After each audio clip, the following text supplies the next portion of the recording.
ఓం శ్రీ సాయిబాబా జీవిత చరిత్రము 6వ అధ్యాయము శ్రీరామనవమి ఉత్సవము మసీదు మరమ్మత్తు గురువుగారి కరస్పర్శ ప్రభావము శ్రీరామనవమి ఉత్సవము దాని ప్రభావము పరిణామము మొదలగునవి మసీదు మరమ్మత్తులు గురువుగారి హస్తలాఘవము సంసారమను సముద్రములో జీవుడనే ఓడను సద్గురువు నడుపునప్పుడు అది సులభముగాను జాగ్రత్తగాను గమ్యస్థానము చేరును. సద్గురువనగనే సాయిబాబా జ్ఞప్తికి వచ్చుచున్నారు. నా కండ్ల ఎదుట సాయిబాబా నిలిచియున్నట్లు, నా నుదుట విభూతి పెట్టుచున్నట్లు, నా శిరస్సుపై చెయ్యి వేసి ఆశీర్వదించుచున్నట్లు పొడముచున్నది. నా మనస్సు సంతోషములో మునిగి నా కండ్ల నుండి ప్రేమ పొంగి పొరలుచున్నది. గురువుగారి హస్తస్పర్శ ప్రభావము అద్భుతమైనది. సూక్ష్మ శరీరము అగ్నిచే కూడా కాళనట్టిది. గురువుగారి హస్తము తగులగనే కాలిపోవును. జన్మజన్మల పాపములు పటాపంచలైపోవును. మత విషయములు భగవద్విషయములనగనే అసహ్యపడువారికి కూడా శాంతి కలుగును. సాయిబాబా చక్కని ఆకారము చూడగనే సంతసము కలుగును. కండ్లనిండ నీరు నిండును. మనస్సు ఊహలతో నిండును. నేనే పరబ్రహ్మమునను చైతన్యమును మేల్కొల్పి ఆత్మసాక్షాత్కారానందమును కలిగించును. నేను నీవు అను భేదభావమును తొలగించి బ్రహ్మములో నైక్యము చెయ్యును. వేదములుగాని పురాణములుగాని పారాయణ చేయుచున్నప్పుడు శ్రీసాయి అడుగడుగునకు జ్ఞప్తికి వచ్చుచుండును. శ్రీ సాయిబాబా రాముడుగా గాని కృష్ణుడుగా గాని రూపము ధరించి తమ కథలు వినునట్లు చెయ్యును. నేను భాగవత పారాయణకు పూనుకొనగనే శ్రీ సాయి ఆపాదమస్తకము కృష్ణుని వలె గాన్పించును. భాగవతమో ఉద్ధవగీతయో పాడుచున్నట్లు గానిపించును. ఎవరితోనైనా సంభాషించునప్పుడు సాయిబాబా కథలే ఉదాహరణములుగా నిచ్చుటకు జ్ఞప్తికి వచ్చును. నేనేదైనా వ్రాయ తలపెట్టినచో వారి అనుగ్రహము లేనిదే ఒక్క మాటగాని వాక్యముగాని వ్రాయలేను. వారి ఆశీర్వాదము లభించిన వెంటనే అంతులేనట్లు వ్రాయగలుగుదును. భక్తునిలో అహంకారమును విజృంభించగనే బాబా దానిని అణిచివేయును. తన శక్తితో వాని కోరికను నెరవేర్చి సంతుష్టు చేసి ఆశీర్వదించును. సాయి పాదములకు సాష్టాంగ నమస్కారము చేసి సర్వస్య శరణాగతి చేసిన వానికి ధర్మార్థ కామ మోక్షములు సిద్ధించును. భగవత్ సాన్నిధ్యమునకు పోవుటకు కర్మ, జ్ఞాన, యోగ, భక్తి అను 4 మార్గములు కలవు. అన్నింటిలో భక్తి మార్గము కష్టమైనది. దాని నిండా ముండ్లు గోతులుండును. సద్గురుని సహాయముతో ముండ్లను గోతులను తప్పించుకొని నడిచినచో గమ్యస్థానము అవలీలగా చేరవచ్చును. దీనిని గట్టిగా నమ్ముడు అని సాయిబాబా చెప్పుచుండెను. స్వయం పుత్తాకమైన బ్రహ్మము యొక్క తత్వ విచారము చేసిన పిమ్మట బ్రహ్మము యొక్క శక్తి బ్రహ్మ సృష్టిని గూర్చి చెప్పి వాస్తవమునకి 3 సిద్ధాంతీకరించి రచయిత బాబా తన భక్తుల శ్రేయస్సుకై చేసిన అభయ ప్రధాన వాక్యములను ఈ క్రింద ఉదహరించుచున్నాడు. నా భక్తుని ఇంటిలో అన్నవస్త్రములకు ఎప్పుడూ లోటుండదు. నాయందే మనస్సు నిలిపి భక్తి శ్రద్ధలతో నన్నే ఆరాధించువారి యోగక్షేమముల నేను జూచెదను. భగవద్గీతలో శ్రీకృష్ణుడు కూడా ఇట్లే చెప్పియున్నాడు. కావున వస్త్రాహారముల కొరకు ప్రయాసపడవద్దు. నీకేమైనా కావలసినా భగవంతుని వేడుకొనుము. ప్రపంచములో పేరు కీర్తులు సంపాదించుట మాని భగవంతుని కరుణా కటాక్షములు పొందుటకు భగవంతునిచే గౌరవమందుటకు యత్నించుము. ప్రపంచ గౌరవమందుకొను భ్రమను విడువుము. మనస్సునందు ఇష్టదైవము యొక్క ఆకారము నిలుపుము. సమస్తేంద్రియములను మనస్సును భగవంతుని ఆరాధన కొరకే నియమింపుము. ఇతరముల వైపు మనస్సు పోనివ్వకుము. ఎల్లప్పుడూ నన్నే జ్ఞప్తియందుంచుకొనున్నట్లు మనస్సును నిలుపుము. అప్పుడది శాంతి వహించి నెమ్మదిగాను ఎట్టి చికాకు లేకయుండును. అప్పుడే మనస్సు సరియైన సాంగత్యములోనున్నదని గ్రహింపుము. మనస్సు చంచలముగనున్నచో దానికి ఏకాగ్రత లేనట్లే. బాబా మాటలు ఉదహరించిన పిమ్మట గ్రంథకర్త షిరిడీలో జరుగు శ్రీరామనవమి ఉత్సవమునకు వర్ణించుటకు మొదలెడెను. షిరిడీలో జరుగునుత్సవములన్నింటిలో శ్రీరామనవమియే గొప్పది. కావున సాయిలీలా పత్రికలో విపులముగా వర్ణింపబడిన శ్రీరామనవమి ఉత్సవముల సంగ్రహమిచుట పేర్కొనబడుచున్నది. కోపర్గాంలో గోపాలరావు గుండ్ అనునతడు పోలీసు సర్కిల్ ఇన్స్పెక్టరుగా నుండెను. అతడు బాబాకు గొప్ప భక్తుడు.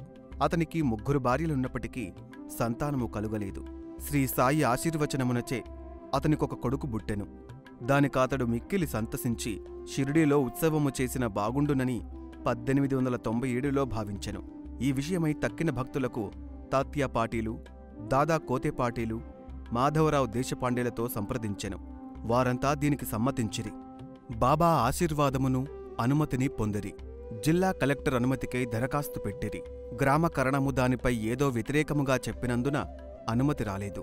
కాని బాబా ఆశీర్వదించి ఉండుటచే రెండవ పర్యాయము ప్రయత్నించగా వెంటనే అనుమతి వచ్చెను.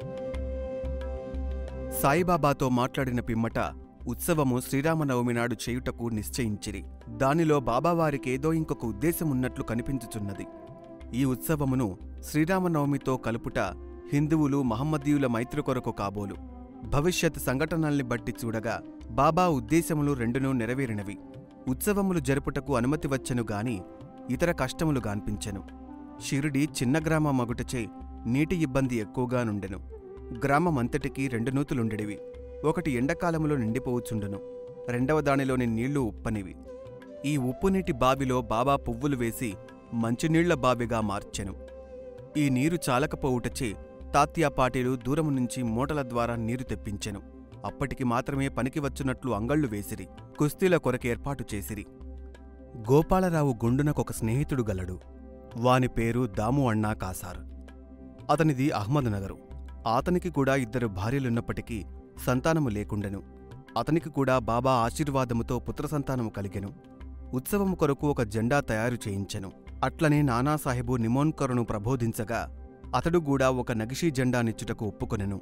ఈ 2 జెండాలు ఉత్సవముతో తీసుకొనిపోయి మసీదు 2 మూలలందు నిలబెట్టిరి. ఈ పద్ధతి ఇప్పటికీ అవలంబించుచున్నారు. బాబాయుండు మసీదుకు ద్వారకామాయి అని పేరు. చందన ఉత్సవము. ఈ ఉత్సవములో ఇంకొక ఉత్సవము కూడా ప్రారంభమయ్యెను. కోరాహ్లే గ్రామమందు అమీరు షక్కర్ అను మహమ్మదీయ భక్తుడు కలడు. అతడు చందన ఉత్సవము ప్రారంభించెను. ఈ ఉత్సవము గొప్ప మహమ్మదీయ పకీరుల గౌరవార్థము చేయుదురు. వెడల్పు పళ్ళెములో చందనపు ముద్ద నుంచి తలపై పెట్టుకుని సాంబ్రాణి ధూపములతో బాజా భజంత్రీలతో ఉత్సవము సాగించెదరు. ఉత్సవమూరేగిన పిమ్మట మసీదునకు వచ్చి మసీదు గూటిలోనూ గోడలపైనను ఆ చందనమును చేతితో అందరునూ తట్టెదరు. మొదటి 3 సంవత్సరములు ఈ ఉత్సవము అమీరు షక్కర్ జరిపెను. పిమ్మటతని భార్య జరిపెను. ఒకే దినమందు పగలు హిందువులచే జెండాయుత్సవము, రాత్రులందు మహమ్మదీయులచే చందనోత్సవము ఏ కొట్లాటలు లేక జరుగుచున్నవి. ఏర్పాట్లు. శ్రీరామనవమి బాబా భక్తులకు ముఖ్యమైనది, పవిత్రమైనది. భక్తులందరూ వచ్చి ఈ ఉత్సవములో పాల్గొనుచుండిరి. బయటి ఏర్పాట్లన్నీయూ తాత్యాకోతే పాటీలు చూచుకొనడివారు. ఇంటిలోపల చేయవలసినవన్నీయూ రాధాకృష్ణమాయి అను భక్తురాలు చూచుచుండెను. ఆమె ఇంటి నిండా భక్తులు దిగేవారు. ఆమె వారికి కావలసినవన్నీయూ సమకూర్చుచుండెను. ఉత్సవమునకు కావలసినవన్నీయూ సిద్ధపరచుచుండెను. ఆమె స్వయముగా మసీదును శుభ్రపరిచి గోడలకు సున్నము వేయిచుండెను. మసీదు గోడలు బాబా వెలిగించు ధూని మూలముగా మసితో నిండియుండెడివి. వానిని చక్కగా కడిగి సున్నము పూయుచుండెను.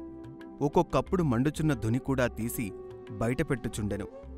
ఇదంతయు బాబా చావడిలో పరుండునప్పుడు చేసేది.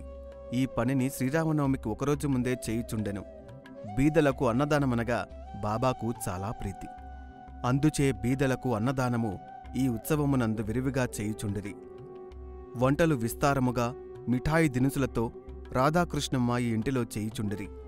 ఇందులో అనేకమంది భక్తులు పూనుకొనుచుండెడివారు. మేళా లేదా ఉత్సవమును శ్రీరామనవమి ఉత్సవముగా మార్చుట. ఈ ప్రకారముగా 1897 నుండి 1911 వరకు ఉత్సవము వైభవముగా జరుగుచుండెను. రానురాను వృద్ధియగుచుండెను. 1912లోనొక మార్పు జరిగెను. సాయి సగుణోపాసనను వ్రాసిన కవియగు కృష్ణారావు, జోగేశ్వర భీష్మయ్యనువాడు దాదాసాహెబు కాపర్డేతో ఉత్సవమునకు వచ్చెను. వారు దీక్షిత్వాడలో బస చేసిరి. కృష్ణారావు వసారాలో చీరగిలియుండగా కాకా మహాజని పూజా పరికరముల పళ్ళెముతో మసీదుకు పోవుచుండగా అతనికి ఒక క్రొత్త ఆలోచన తట్టెను. వానిని పిలిచి ఇట్లనెను: ఈ ఉత్సవమును శ్రీరామనవమి నాడు చేయుటలో భగవద్దుద్దేశమేదియో యుండవచ్చును. శ్రీరామనవమి ఉత్సవమనగా హిందువులకు చాలా ముఖ్యము. కనుక ఈ దినమందు శ్రీరామనవమి ఏల జరపకూడదని అడిగెను. కాకా మహాజని ఈ ఆలోచనకు సమ్మతించెను. బాబా అనుమతి తెచ్చుటకు నిశ్చయించిరి. ఒక కష్టము మాత్రము తీరనిదిగా గాన్పించెను. అది హరిదాసును సంపాదించుట. భగవన్ మహిమలను కీర్తన చేయుటకు హరిదాసు నెచ్చట నుండి తేవలను అనున్నది గొప్ప సమస్యగా నుండెను. తుదకది భీష్ముడే పరిష్కరించెను. ఎట్లనా అతని రామాఖ్యానము శ్రీరాముని చరిత్ర సిద్ధముగా ఉండుటచే అతడు దానిని కీర్తన చేయుటకు కాకా మహాజని హార్మోనియం వాయించుటకు నిశ్చయించిరి. చక్కెరతో కలిపిన శొంఠిగుండ ప్రసాదము రాధాకృష్ణమాయి చేయుటకేర్పాటయ్యెను. బాబా అనుమతి పొందుటకై మసీదుకు పోయిరి. అన్ని సంగతులు మసీదునందుండియే గ్రహించుచున్న బాబా వాడలో ఏమి జరుగుచున్నదని మహాజనిని ప్రశ్నించెను. బాబా అడిగిన ప్రశ్నను మహాజని గ్రహించలేకపోవుటచే బాబా అదే ప్రశ్న భీష్ముడనడిగెను. అతడు శ్రీరామనవమి ఉత్సవము చెయ్య నిశ్చయించితిమనియూ అందులకు బాబా అనుమతినివ్వవలెననియూ కోరెను. బాబా వెంటనే ఆశీర్వదించెను. అందరూ సంతసించి జయంతి ఉత్సవమునకు సంసిద్ధులైరి. ఆ మరుసటి దినమున మసీదునలంకరించిరి. బాబా ఆసనమునకు ముందు ఉయ్యల వ్రేలాడగట్టిరి. దీనిని రాధాకృష్ణమాయి ఇచ్చెను. శ్రీరామ జన్మోత్సవము ప్రారంభమయ్యెను. భీష్ముడు కీర్తన చెప్పుటకు లేచెను. అప్పుడే లెండీవనము నుండి మసీదుకు వచ్చిన బాబా అదంతయూ చూసి మహాజనిని పిలిపించెను. అతడు కొంచెము జంకెను. జన్మోత్సవము జరుపుటకు బాబా ఒప్పుకొనునో లేదోయని అతడు సంశయించెను. అతడు బాబా వద్దకు వెళ్లిన తోడనే ఇది నంతయూ ఏమని బాబా అడిగెను. ఆ ఊయల ఎందుకు కట్టిరని అడిగెను. శ్రీరామనవమి మహోత్సవము ప్రారంభమైనదనియూ అందులకై ఊయల కట్టిరనియూ అతడు చెప్పెను. బాబా మసీదులో నుండి భగవంతుని నిర్గుణ స్వరూపమకు నింబారు నుండి ఒక పూలమాలను తీసి మహాజని మెడలో వేసి ఇంకొకటి భీష్మునకు పంపెను. హరికథ ప్రారంభమయ్యెను. కొంతసేపటికి కథ ముగిసెను. శ్రీరామచంద్రమూర్తికి జై అని ఎర్రగుండ భాజా భజంత్రీల ధ్వనుల మధ్య అందరిపైన బడునట్లు విరివిగా జల్లిరి. అందరూ సంతోషములో మునిగిరి. అంతలోనొక గర్జన వినబడెను. చల్లుచుండిన గులాలియను ఎర్రపొడుము ఎటులను బాబా కంటిలో పడెను. బాబా కోపించిన వాడై బిగ్గరగా తిట్టుట ప్రారంభించెను. జనులందరూ ఇది చూచి భయపడి పారిపోయిరి. కాని బాబా భక్తులు అవన్నీయూ తిట్ల రూపముగా తమకిచ్చిన బాబా ఆశీర్వాదములను గ్రహించిపోకుండిరి. శ్రీరామచంద్రుడు పుట్టినప్పుడు రావణుడనే అహంకారమును దురాలోచనలను చంపుటకై నిశ్చయముగా బాబా రూపములోనున్న రాముడు తప్పక కోపించవలను అనేది. షిరిడిలో ఏదైనా క్రొత్తది ప్రారంభించినప్పుడెల్లా బాబా కోపించుట యొక్క అలవాటు. దీనిని తెలిసిన వారు గమ్మున నూరకుండేది. తన ఊయలను బాబా వెరుచును అను భయముతో రాధాకృష్ణమాయి మహాజనిని పిలిచి ఊయలను తీసుకుని రమ్మనెను. మహాజని పోయి దానిని విప్పుచుండగా బాబా అతని వద్దకు పోయి ఊయలను తీయవలదని చెప్పాను. కొంతసేపటికి బాబా శాంతించెను. ఆనాటి మహాపూజ హారతి మొదలగునవి ముగిసెను.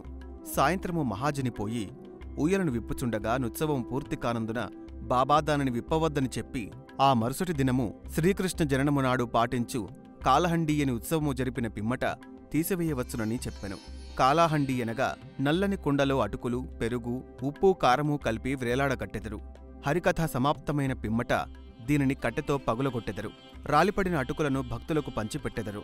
శ్రీకృష్ణ పరమాత్ముడు ఈ మాదిరిగానే తన స్నేహితులకు గొల్లపిల్లవాండ్రకు పంచిపెట్టుచుండెను. ఆ మరుసటి దినము ఇవన్నీయూ పూర్తయిన పిమ్మట ఊయలను విప్పుటకు బాబా సమ్మతించెను. పగటివేళ పతాకోత్సవము, రాత్రియందు చందనోత్సవము శ్రీరామనవమి ఉత్సవ సమయమందు గొప్ప వైభవముగా జరుగుచుండెను. అప్పటి నుండి జాతర శ్రీరామనవమి ఉత్సవముగా మారెను. 1913 నుంచి శ్రీరామనవమి ఉత్సవములోని అంశములు హెచ్చించిరి. చైత్ర పాడ్యము నుంచి రాధాకృష్ణమాయి నామసప్తాహము ప్రారంభించుచుండెను.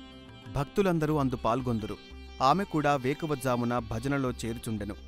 దేశమంతటా శ్రీరామనవమి ఉత్సవములు జరుగుటచే హరికథా కాలక్షేపము చేయు హరిదాసు చిక్కుట దుర్లభముగా నుండెను. శ్రీరామనవమికి 5-6 రోజుల ముందు మహాజని బాలబువ్వ మాలిని కలిసియుండుటచే కీర్తన చేయుటకు వారిని తోడుకొని వచ్చెను.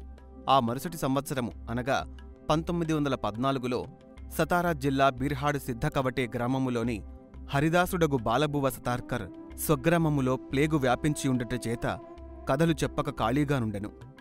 బాబా అనుమతి కాకా ద్వారా పొంది అతడు షిరిడీ చేరెను. హరికథ చెప్పెను. బాబా అతనిని తగినట్లు సత్కరించెను.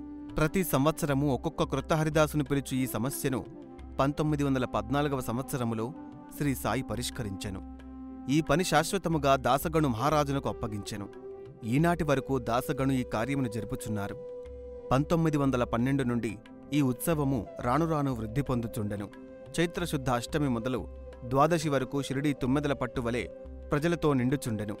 అంగళ్ల సంఖ్య పెరిగిపోయెను. కుస్తీలలో అనేక మంది పాల్గొనుచుండిరి. బీదలకు అన్న సంతర్పణ బాగుగా జరుగుచుండెను. రాధాకృష్ణమాయి కృషిచే శ్రీ సాయి సంస్థానమేర్పడెను. అలంకారములు, ఆడంబరములెక్కువాయెను. అలంకరింపబడిన గుర్రము, పల్లకి, రథము, పాత్రలు, వెండి సామానులు, బాల్టీలు, వంట పాత్రలు, పటములు, నిలువుటద్దములు బహుకరింపబడెను. ఉత్సవమునకు ఏనుగులు కూడా వచ్చెను. ఇవన్నయూ ఇచ్చినప్పటికీ సాయిబాబా వీనిని లెక్కించేవారు కారు. ఈ ఉత్సవములో గమనించవలసిన ముఖ్య విషయమేమనా, హిందువులు మహమ్మదీయులు కలిసిమెలిసి ఎట్టి కలహములు లేకుండా గడిపేవారు.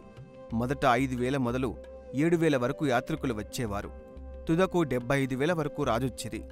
అంతమంది గుమిగూడినప్పటికీ ఎన్నడైనను వ్యాధులు కాని జగడములు కాని కనిపించలేదు.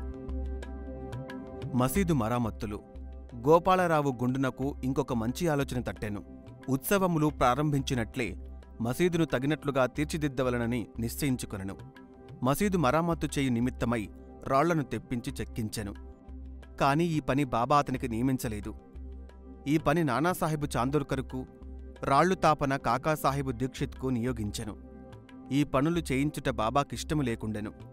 కాని భక్తుడగు మహల్సాపతి కలిగించుకొనుట వలన బాబా అనుమతినిచ్చెను.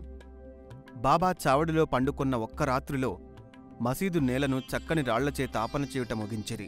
అప్పటినుండి బాబా గోనెగుడ్డపై కూర్చుండుట మాని చిన్న పరుపు మీద కూర్చుండువారు.